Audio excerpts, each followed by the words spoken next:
dear friends. We'll start again with the same prayer that we've already sung.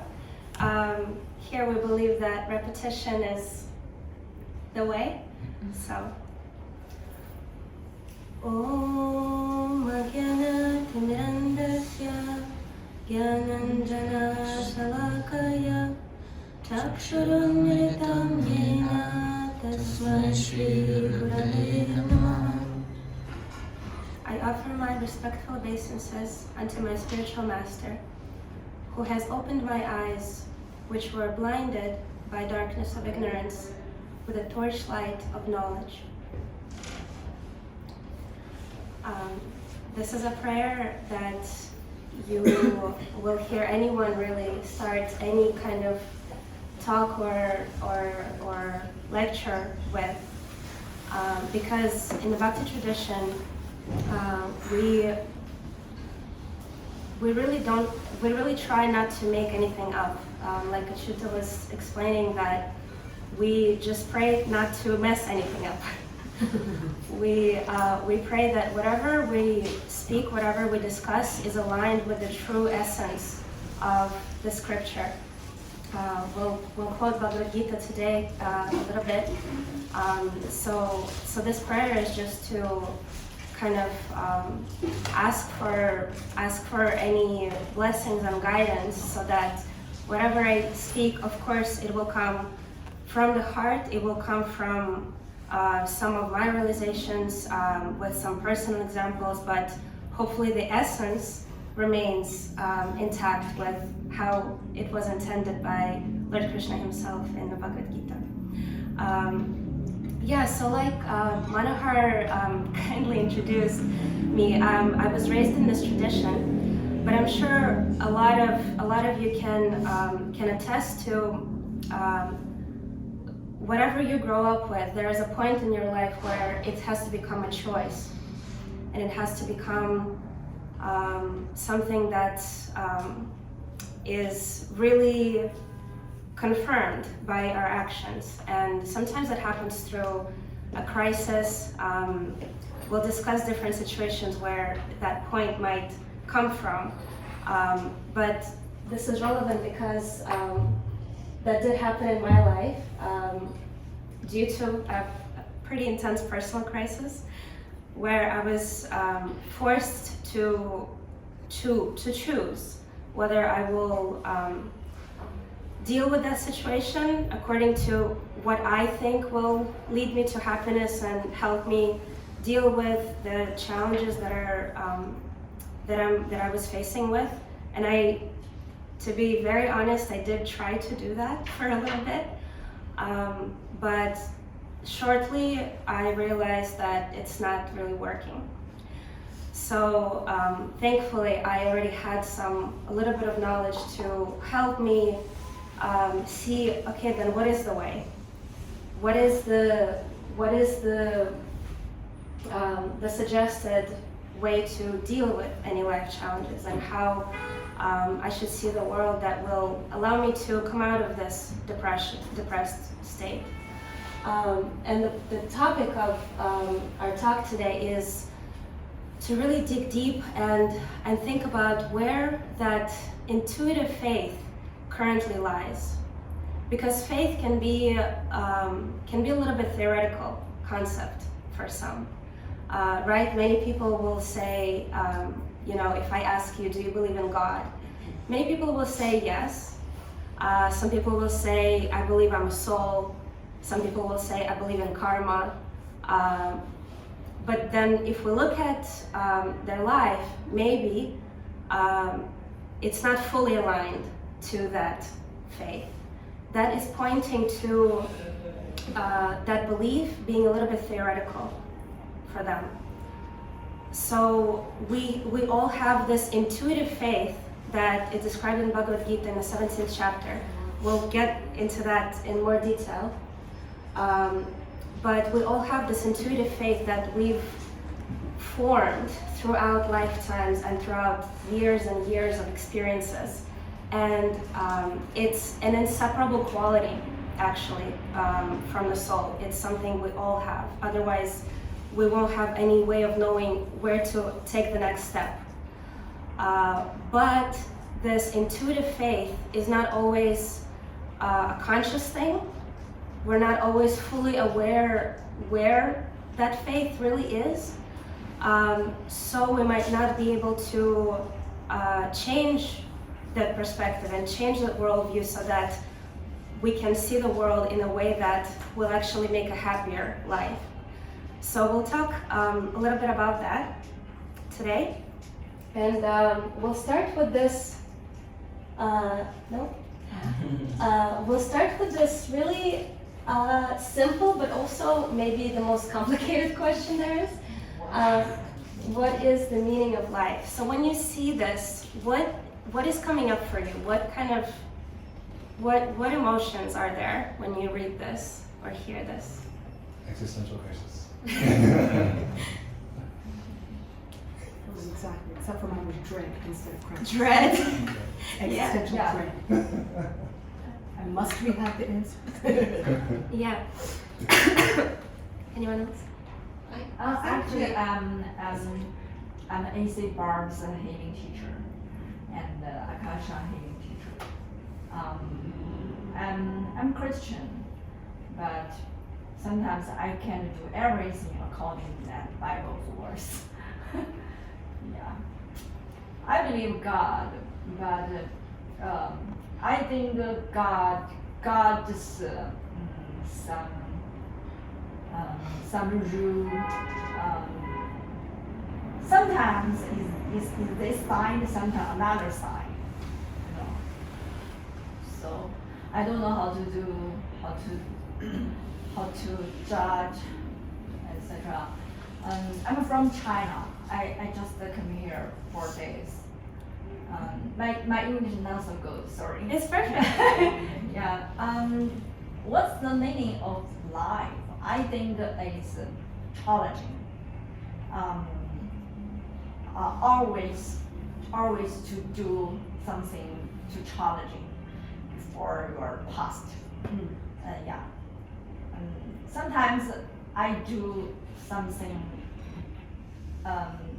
what is not it's not having purpose. You know. I just want interesting to do. Yeah. Yeah. We don't always know why. Yeah, right? Why it can be a really difficult question. And like you said, even though you are Christian, but there are things that you're not sure how to judge a situation, even though you have the spiritual knowledge, but we're not always sure what to do with that in any particular I situation. really want to say where does the faith lie? So you know, in my mind I think I really don't know why that Bible rule is I can't sex before I'm married. You know. So I don't know why. I can't do that. Yeah. We'll, You know. as we'll go through everything that I have planned, hopefully we'll get through some of these points. Okay. Maybe some things it will bring some thoughts, but yeah, thank you so much for sharing. You were gonna say? Yeah, I was just going to say that I think the meaning of life is different for each one of us. It's based on who we are, based on what our faith, how we see life and how we see ourselves. Yeah. So I don't think there is really an answer to it. Yes. We are all different. We all see it in a different way. Yeah, I think many people will agree with you, but we'll talk a little bit more about what Bhagavad-Gita has to say. But yeah, what is the meaning of life? It is a question that isn't really something that we tend to talk a lot about in today's world, right? It can be, even some people will, sometimes it will kind of invoke a, oh God, do I really have to think about it? Sometimes someone will find it offensive, like, you know, how dare you kind of ask me, right? Or none of your business. right? Like, it's such a personal thing. But yeah, it's not something that, you know, imagine it would be like a normal question a reporter would ask a celebrity. And what do you think is the meaning of life? You know, it's not something that they teach us at school. It's not something that we talk about at family gatherings. You know, it's just holiday season, and I'm sure some of us have spent some quality time with families. And just imagine this scenario, right? We're at a holiday table. We have our food and drinks, and we're all chatting. And a senior member of the family raises a glass, a toast. I'm so happy we've all gathered here today, and we finally have an opportunity to discuss what is the meaning of life. It's kind of like, it's kind of funny, right, to think about, because we don't really talk about it.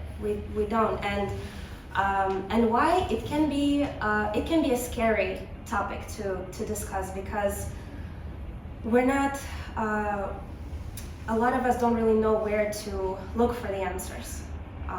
So intuitively we feel like I should know. That's why maybe there's some negative feelings associated with it, like I should be clear every day of my life, every hour of my existence. I should know why I live, right? And we're not so sure sometimes, and so this question can bring up all these different feelings.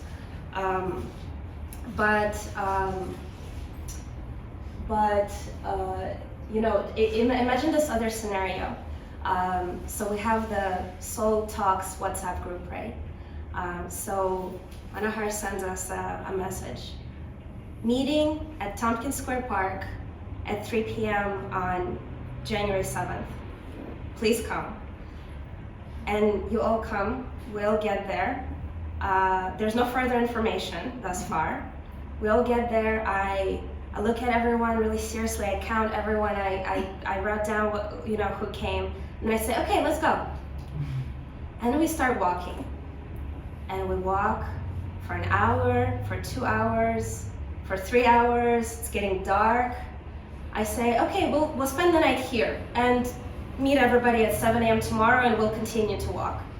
And like this we walk for another day, another 2 days, another week, a month, 2 months, and we're walking and no one's asking. Can you imagine that scenario? No one's asking me, where are we going?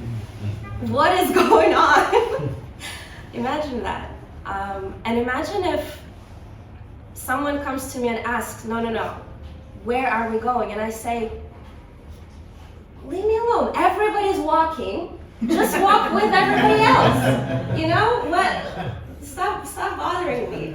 It's all good. We're walking fine. The weather's fine. Just enjoy the walk, right? Just enjoy life. Don't ask me why. No, it would not be acceptable answer, right?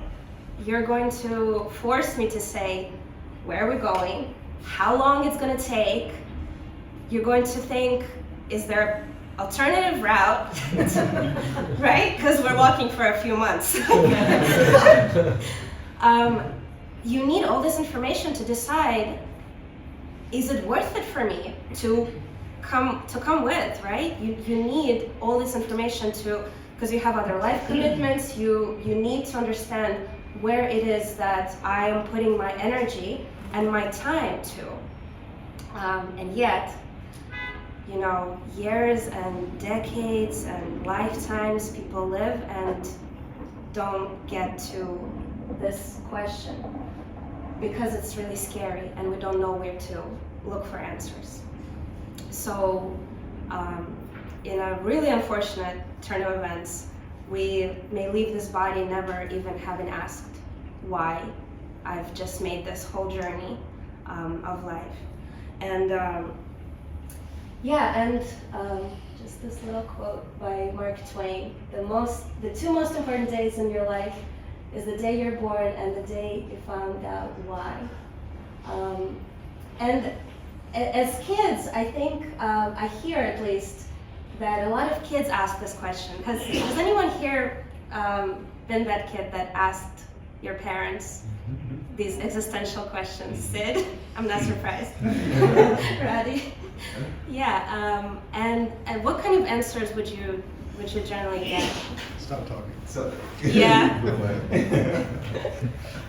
My grandson's bugging me. Yes. So like, You're the lucky one.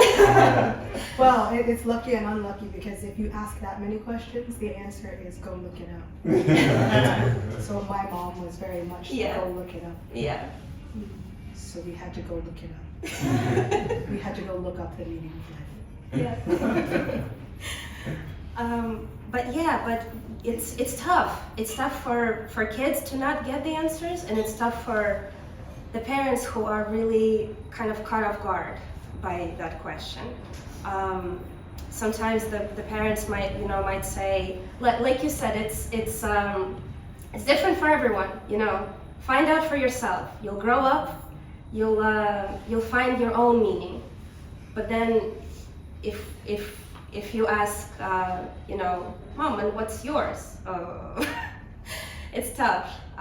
It's tough. But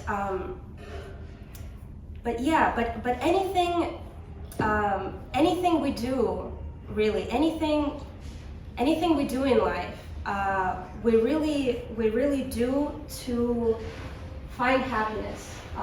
If you know this, Aristotle, his whole philosophy was around happiness, and does anyone want to read this quote? Yeah. Sure, I'll read it.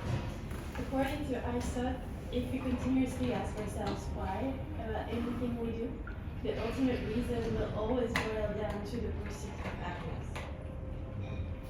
Yeah. Does this resonate? Yeah. Do you feel like we might be doing something not for this reason?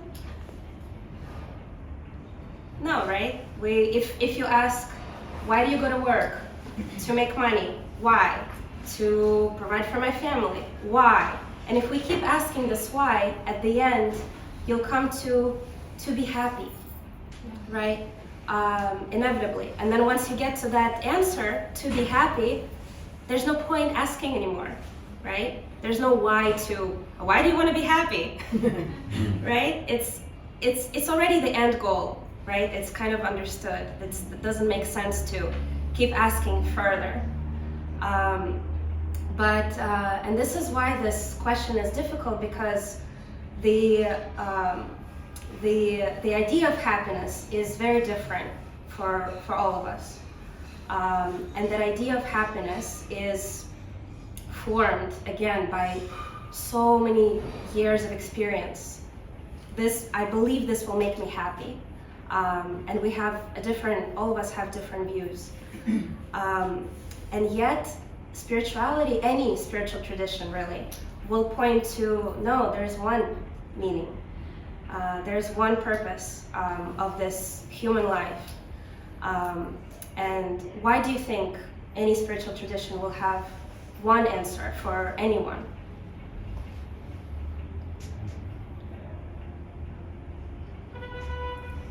But the end goal is the same, to become one with God. Yeah. But the end goal is different than the pursuit. So if you can desire happiness, but if during the pursuit, if that happens to be the meaning of life, then that's the meaning of life. The question is sort of answered. And also, maybe the first thing that struck me was, what's the meaning of life? Why does it have to be a meaning? Maybe it's the essence of just being. And then if you happen to be one of those positive people that want to do good, I guess that's a lot better than doing terrible things. So it's almost very calculable answer if you really look at it and break it down. Yeah, I suppose some people might be satisfied with the meaning of life. There is no meaning. Some people might be satisfied with that, but I think some of us here are not. And that's why we're looking for some answers in spiritual traditions, because Bhakti tells us, in Bhakti Yoga, actually, to your point, the goal and the path are the same. So the goal is to love God, and the path is to love God. So by already walking the path of Bhakti Yoga, you're already achieving your goal. But that's a whole other subject for probably another class. Where was I going with this? Yeah, so any spiritual tradition will tell us that there is one meaning. Why? Because it will tell us that you are the soul. The meaning will be different based on, like you said, who we are, right? If I'm a mother, my purpose is to take care of my child. If I am, if I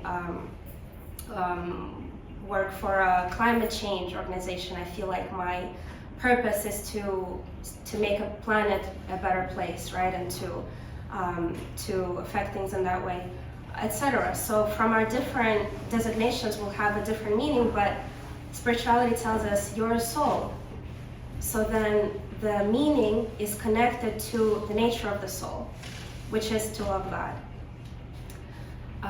And even though we may hear that, again, because we have all these different conceptions in our mind and our experience of what will make me happy, we can't just suddenly, flip that switch and live as a soul, right?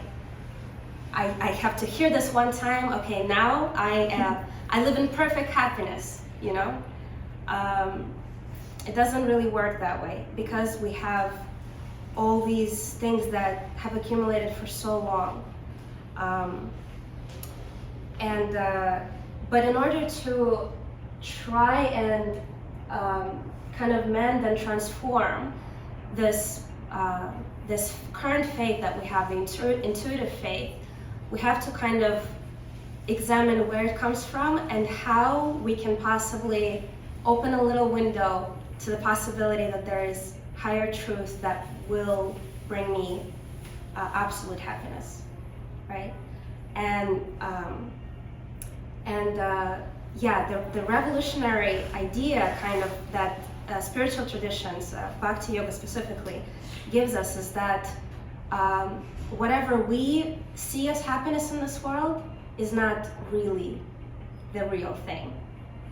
That is something that we haven't necessarily fully realized and experienced in this world, because we have very real experience of certain things making me happy, right? Material things.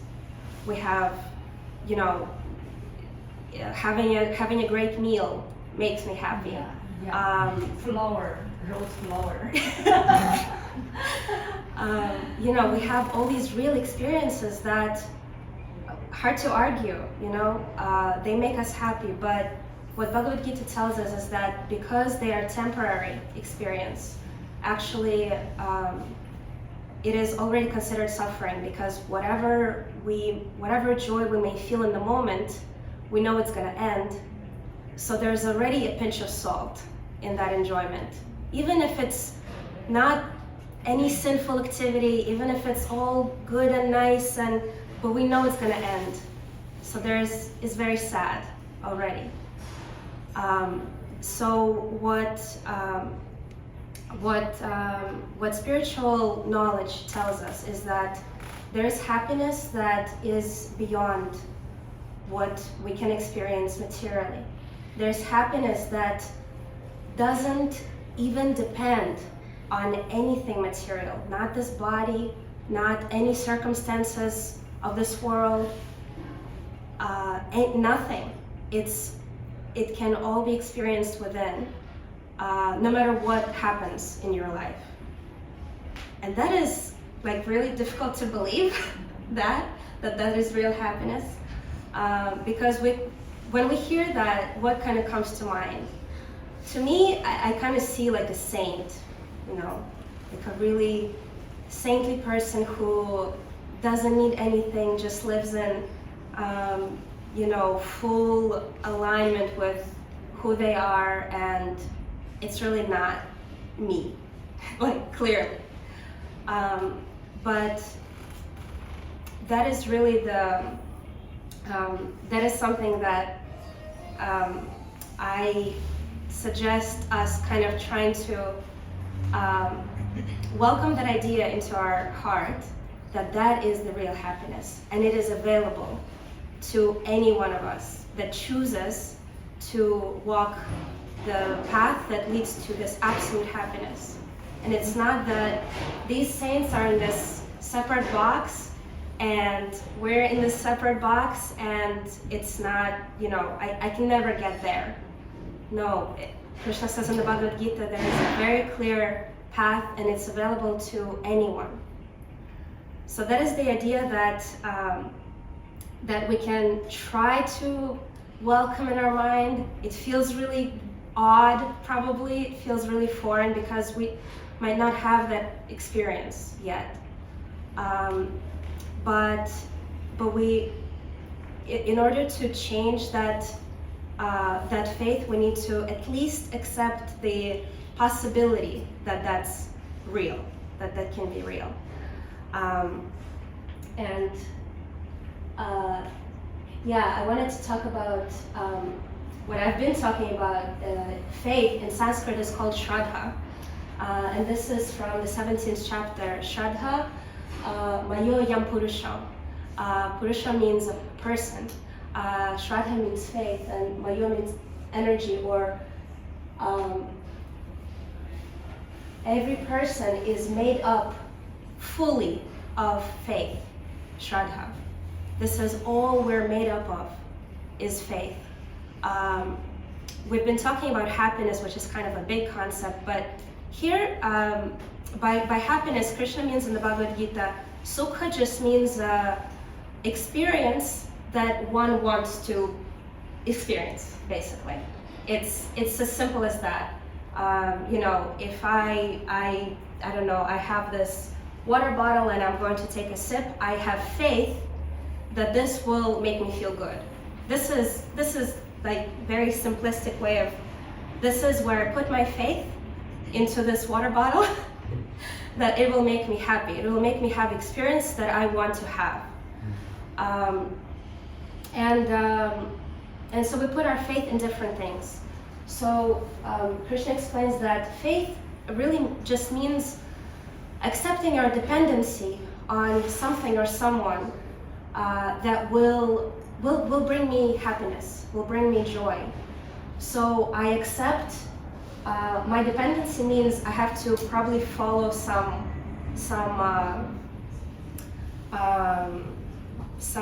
principles or some I don't know, if I have faith that my career growth will make me happy, right? I put my faith into that, so I have to behave a certain way to climb that career ladder and to get on the top. So faith really means that we then have a certain things we have to follow.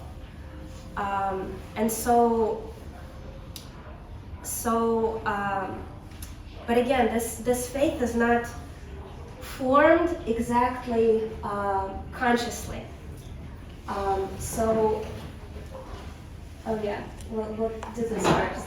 So if you look at this map, how does it look? Is there anything weird with it?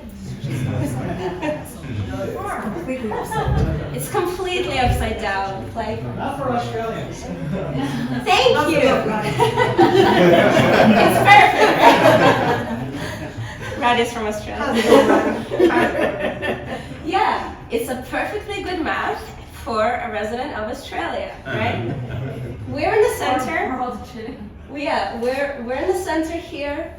Everything else is kind of around, right? It's perfectly normal. This is the right map for us.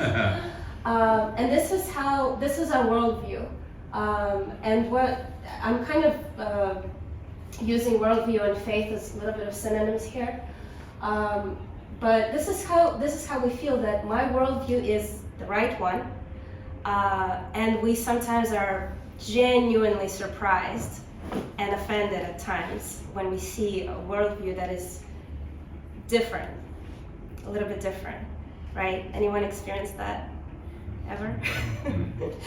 Yeah, and that is totally normal. It's the way this worldview has been forming, like I said, it's not out of thin air. It's because of our real experiences. So what are some ways you think this worldview is forming? What are some, yeah? It's our association. Association, yeah. So literally, Yeah. you can put your faith in the fact that water will make you feel good because people have been telling you that water will make you feel good Mm-hmm. for your whole life. And so our worldviews are largely based upon the fact that people have been giving us truths based on their experiences. So usually even our faith that we're completely made up of is passed down through our association. Completely, yeah. And we sometimes just take it for granted, especially when we're little babies, right? The association is a huge one, especially in early childhood. Any psychologists here? No? But yeah, we know from psychology that in the first 3 years of our lives, some psychologists say the majority of ideology in terms of how we see ourselves, how we view who we are, what we're worth, all these things, how we see others, how we see the relationships, all of these things come from very, very, very early age. There's an example from one of my favorite psychologists. She said, yeah, so little girl, let's say she's 3 years old. The mother goes to neighbor's house to borrow something, and the girl is left at home for a few minutes, and she thinks, I'm going to make mommy a very nice gift. I'm going to make a painting with this beautiful jar of jam on this beautiful carpet. It's a great idea. I'm very, very enthusiastic about it. I want to pour all my heart into this painting. I work on it very hard. I think, what is my mommy gonna like? I'm gonna put a flower here, I'm gonna put a heart here. The carpet's not enough, I'm gonna put a little bit on the wall. It's gonna be amazing. The mother comes home. Oh my God. Why is this happening to me? She starts yelling, she's really upset. You can imagine. And we understand the mother as well. But what do you think the girl is concluding from this reaction? My art is horrible. Art is horrible. My art is horrible. Yeah. What else? Jam's wrong. Jam is bad, perhaps. Yeah. Okay. Yeah. I Yeah. am a bad person. I am bad. I am bad. Mommy is yelling. She's upset, crying, whatever. I am bad. Right? Yeah. I can't make my mom happy. I can't make mom happy. Someone I love the Make most in this yourself world. happy. You can make Yeah. happy yourself.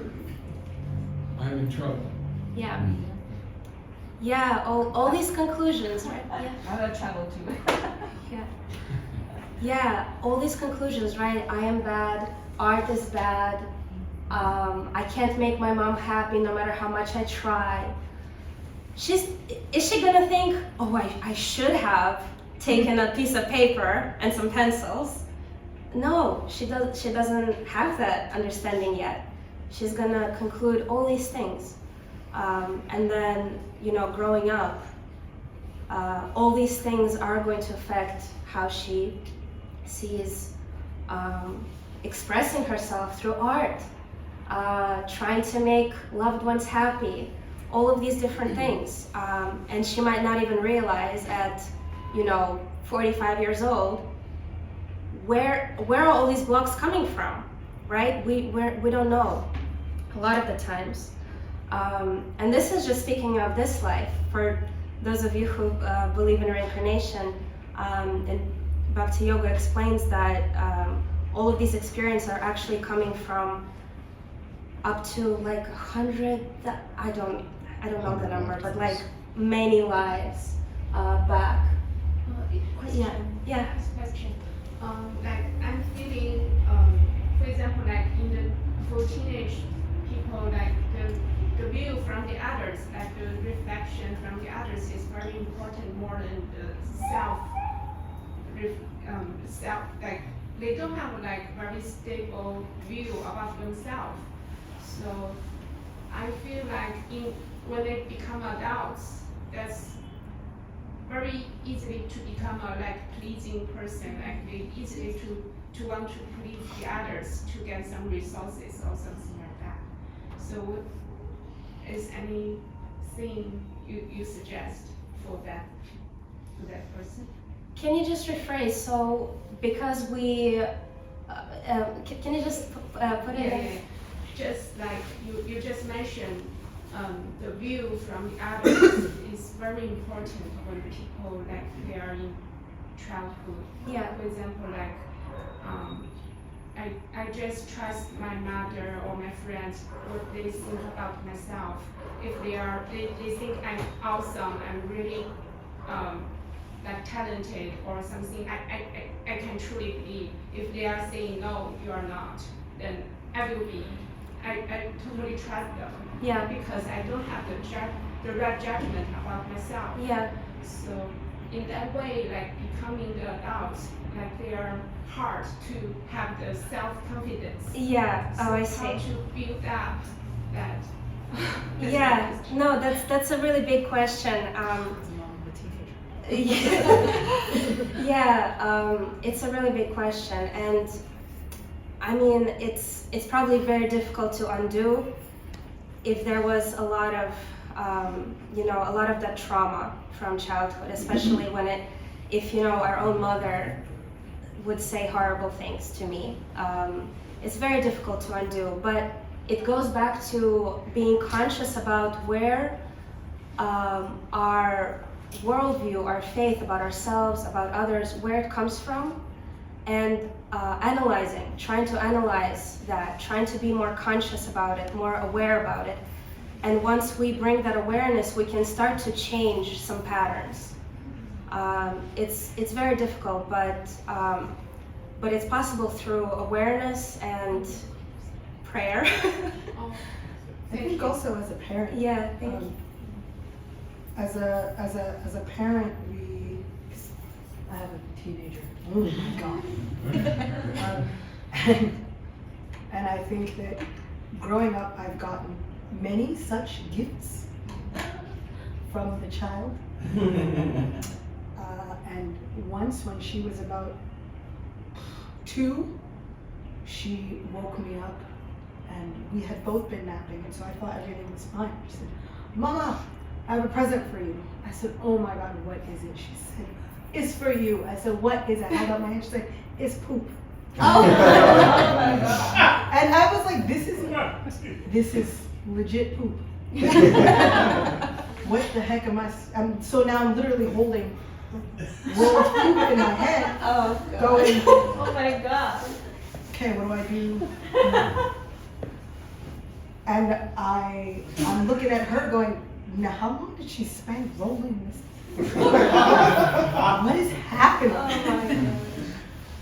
And so then we have a choice at that point. We could be angry like it's the end of the world, or we can realize that kids occasionally playing with poop is kind of a normal thing for kids. And I had to encourage her that, I don't think we have so many other things. And then she went through a Play-Doh phase for the next 30 years as I tried to guide away from poop presents. Here, try this. Right, it was more of like, maybe Play-Doh. Maybe I remember. Yeah, there've been a lot of presents like that over time. But one thing, if you've ever seen my kid, like she has a cool haircut whenever she feels like. She used to wear unicorn ears for a long time. People are like, how is it that you have a cool kid? I was like, I kind of let her be a kid because it's not the end of the world. And I had to kind of realize that a lot of things were not going to be the end of the world. And so I had to catch myself as a parent wondering if I'm disciplining her because I feel like it's a reflection of me, or if I'm disciplining her because it'll be the best thing for her. And especially now that she's 13, maybe 14 at the end of the month, I'm looking at this kid and how she's forming her life, and now looking to me constantly going, is this okay? Like, is this how I'm supposed to be? And having to remind her that basically what I want is for you to be the most joyful that you could possibly be. And that nothing is the end of the world. Bad grades are not the end of the world. I've seen people go off and become president. It's not the end of the world. It's not going to make or break you as much as we like to think it will. And I came from a household where bad grades were the end of the world. And you feel like you're never allowed to move or make a mistake or figure it out or stumble, and somehow realizing that jam on the floor might be part of the process and not the end of the world. And so we figure it out. I've come into situations where I'm like, why is there glitter and paint on my floor? And then I just bought her canvases instead. So I think the biggest thing is to realize that none of it is the end of the world, which is exactly how God's looking at all of us. I think I make this mistake, it's the end of the world, and God's like, it's not the end of the world. You're fine. Yeah. So is that a lesson for you also? Yeah, You see it's an it everyday So lesson. whatever happens to you, it's not the end of the world. Exactly. It is an everyday lesson for me, where it's anything, whenever it happens, it's not going to be the end of the world. We're going to wake up tomorrow. People are going to go on with their lives and probably not care about what you did yesterday. Yeah. And so just like you offered me, here, try this. Play-Doh. Krishna offers us, here, Yeah. there is another way. Try this. And we're going to talk about it in a couple of minutes. We do have to start wrapping up soon, and I haven't gotten to my point at all. So quickly, these are the first 3 points as everything we've already discussed. How is our worldview, our faith is forming according to the Bhagavad-Gita, from the past lives, from our impressions from early childhood, from our association, environment, upbringing. All these 3 cases, if we look at all of this, we can see we don't have that much control over what happened in the past. You can say this is part of our karma. This is not something that, it's a given, kind of. But, and the thing about faith is it's like a lens through which we see the world, right? So then everything we hear and everything we see and any new information has to come through that lens, through that filter.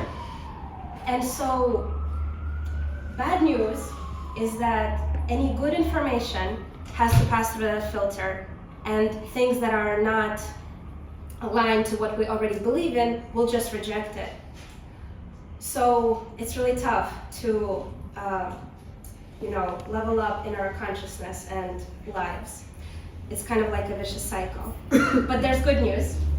And it's the point number 4 is another way that our worldview and our faith is formed is through self-reflection and self-analysis. And that is our free will. We can choose this. We can try to be conscious and change how we currently see the world because we feel it's flawed. It's not brought me to where I want to be because I am not doing great right now. So there is that small window of possibility that I am not the highest truth ever existed. There's that little window. So the 2 reasons that little window might appear is number 1, just quite common, is through an intense personal crisis where we're really kind of forced to see, okay, I'm not doing great. And whatever situation I found myself in, my own mind, my own decisions brought me here. And I'm not sure how to come out of this dark mess, right? So I'm in this really intense personal crisis, which which gives me this tiny little hint of a thought, maybe something can give me a better idea of what will make me happy, and it's not my mind. And another way is through kind of like you could say proactively. Rare. It's rare. It's super rare. It's you kind of have to be already a really like intelligent, spiritually intelligent, pious person. Probably from past life you were practicing in some spiritual tradition, so you know that there is higher truth, but that is very rare. Most of the time we need that good kick in the butt to realize, to open this little window.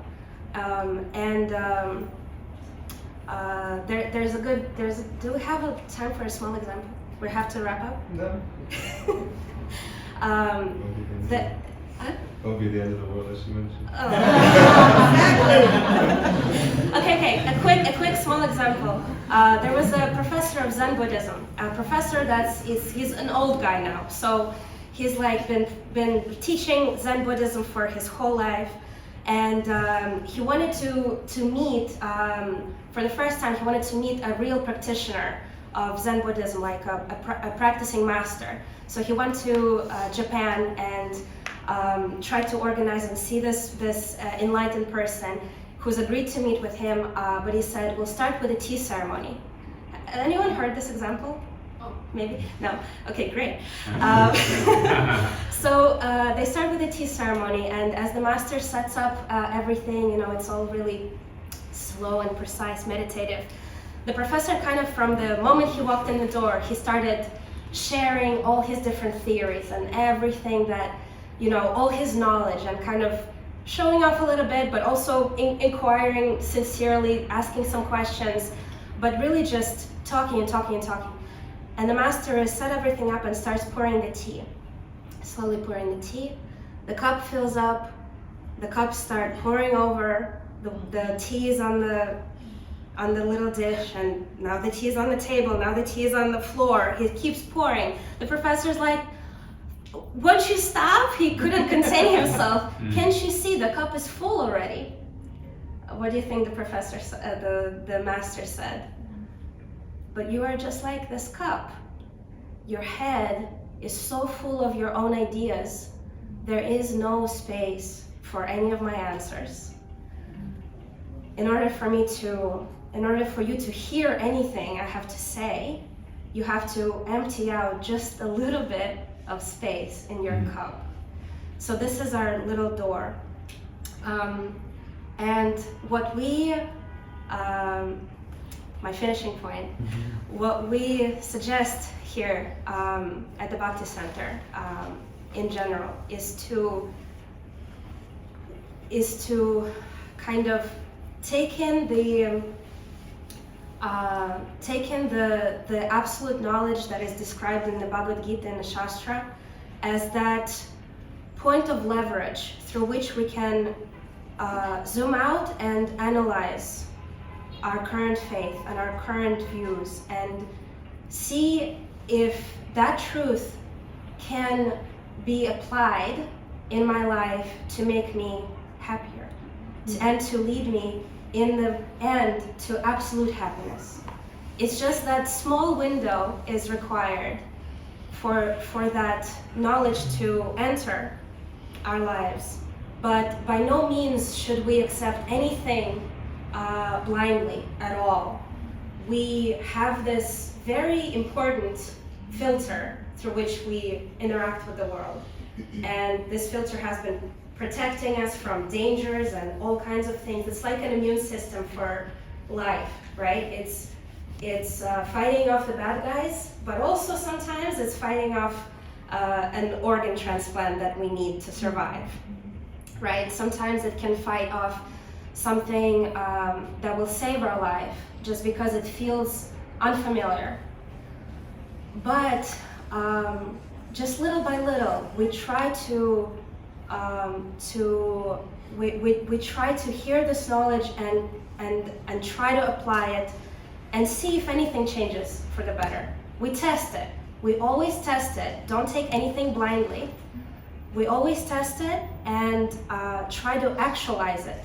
And good news is, whether you've come here for the first time or you've been practicing Bhakti Yoga for 35 years, we're all trying to do the same thing. We're trying to make this knowledge real in our hearts. We are trying to make it more and more real every day, is what we're all trying to do. But my last point is that we sometimes it's not enough to just read the scripture, because we will see, even in the scripture, we will see the verses, we will see what God says through that same filter, and we will take what we like and we will reject what we don't like. And my mom once told me, when she first started reading the Gita, I was very little, she said, yeah, it was really tough for her. She was telling me that she was like, it took her months to go through the book, because she was like really trying to understand the commentaries. And anyway, in that period, she met up with a friend, and who shared like a life challenge she was going through. And my mom shared enthusiastically some parts of the Gita that already kind of spoke to her.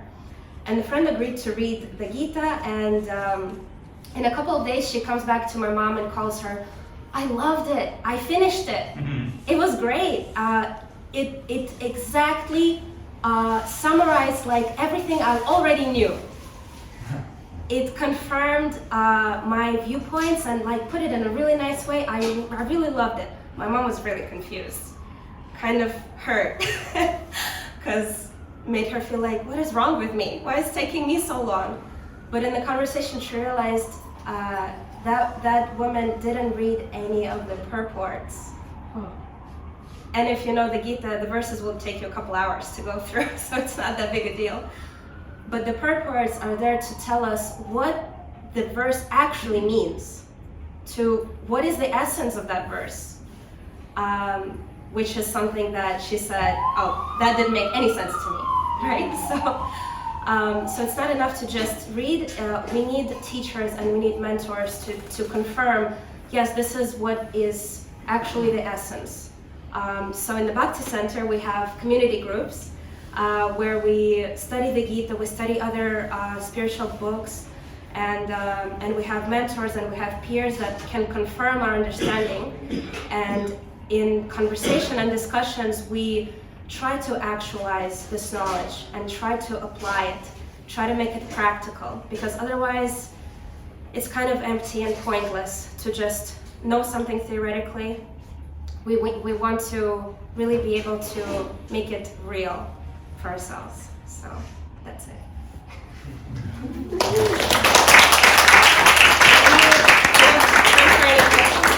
Any questions? We can take one question. Okay, one question. If there are any questions.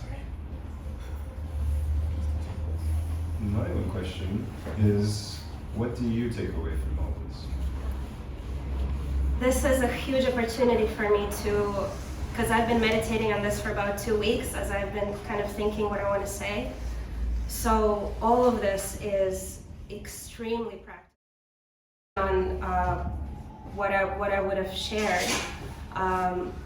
Really allowed me to analyze where my own faith is, because, and this is an exercise that I wanted to suggest to everyone to do at home in your free time, is to really think about and drop down some ideas of where your faith actually lies, and the criteria for that is where you spend your time.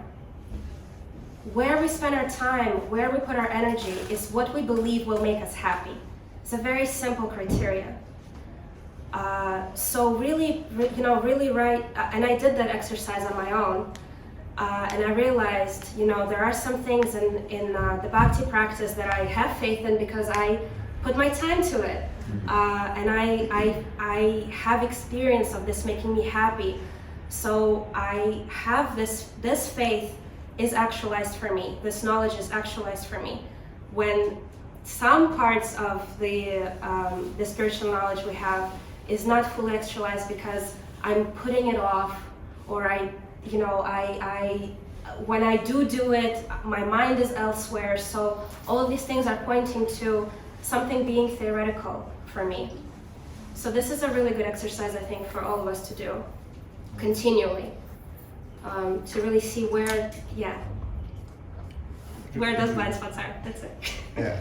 No, I was just raising my hand early to share a little reflection on just those two reasons. Those two reasons kind of strike me as like a choice that we have.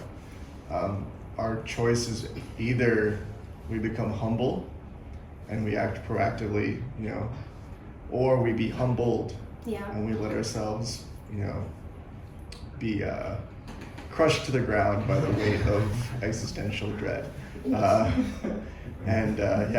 So those two things, you either can be humble or be humbled.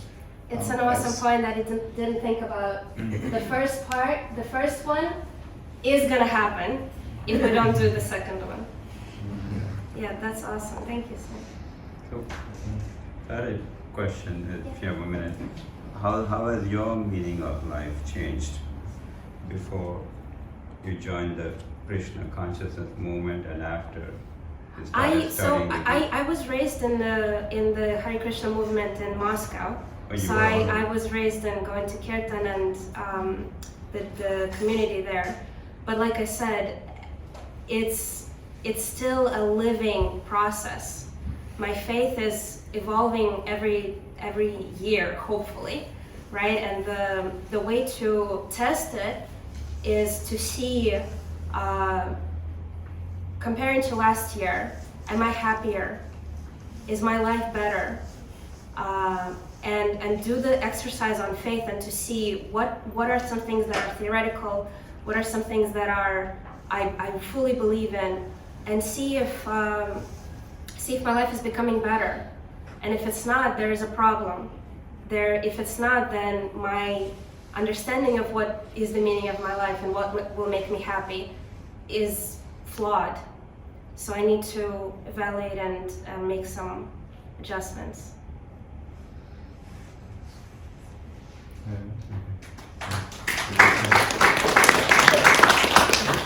One more question. One more question. Oh, I think my world is my bad. You better ask me an easy question. Sometimes my worldview, or I feel that worldview kind of could almost be intuition, like because it's automatic in me, has saved me in certain scenarios in my life. So it's given me confidence in my worldview. Even on a general level, people would also agree my worldview is pretty great. But you're also, the point about the master and the teacher, I have to remove some of that almost confidence in my own perspective to be open to this change of perspective that. So anyways, I guess the question really is like, how do you do both? Because I'm really confident in my worldview. Yeah, no, the worldview that we have is essential to our survival almost. It's like, if we don't have that confidence in our worldview, we're going to be taken advantage of probably. I mean, even, when you think about someone having an intense personal crisis, we're so vulnerable in that state, right? We're for someone like this coming to a spiritual community for answers, it's very easy to take advantage of that person. And for some, there's horrible examples of like a fake guru, using people's vulnerability for, search for truth. They misuse their power and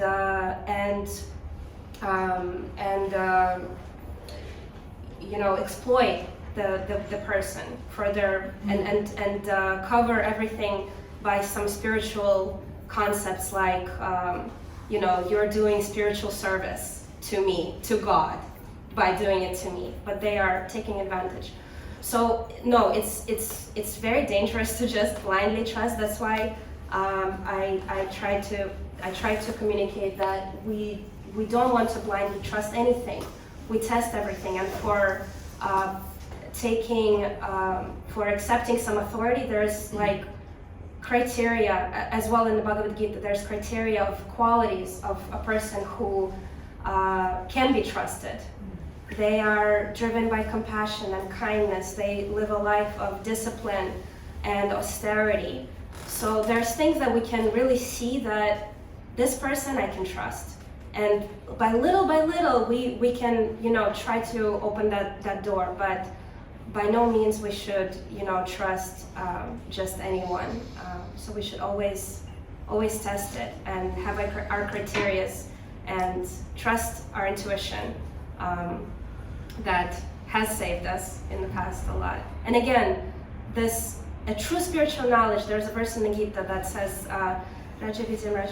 Susukham kartum avyayam. The learning about the spiritual knowledge is joyful process. The process is joyous. It brings you happiness.